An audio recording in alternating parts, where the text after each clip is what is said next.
write. And they let it unfold as they do, and that's awesome if you can do that. It really is an amazing discovery way to write. I can't do that. I'm way too chaotic. I'm way too all over the board.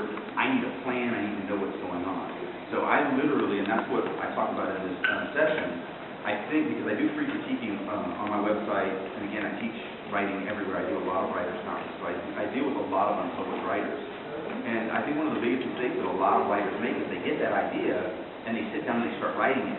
But those guys that do it professionally, that can do it, and I'm not one of them, they've been doing it for a long time, and they have this intestinal fortitude to get it done. And if you don't, you end up meandering, you wander, and your plot line goes everywhere. I call it the Tom Bombadil, for those of you who have read Lord of the Rings.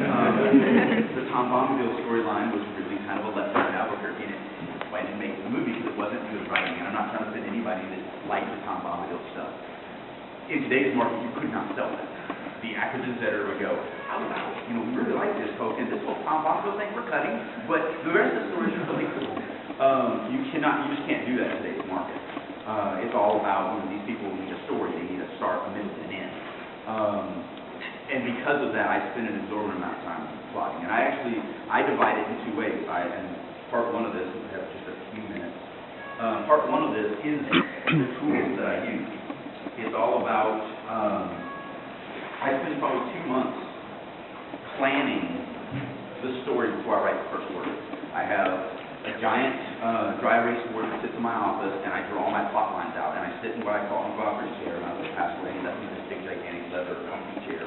So I sit in Uncle Alfred's chair, and I look at the plot board. And for 2 months, I constantly just go over the story over, and come up with new ideas. And I have a couple of really close friends that I bring in, and I tell them about the plot. And, sometimes they have some really good ideas. They're like, hey, have you thought about that? I'm like, wow, I haven't thought about that. And sometimes they're like, hey, have you thought about that? I'm like, you should finish that up.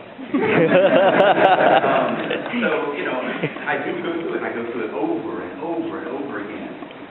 So I spend an exorbitant amount, and then I take it off there, and I put it in what I call a beat chart, and then it goes from a beat chart into chapter breakdown sheets. And I literally, when I start to write a book, if it's, let's say, 68 chapters, I have 68 chapter breakdown sheets.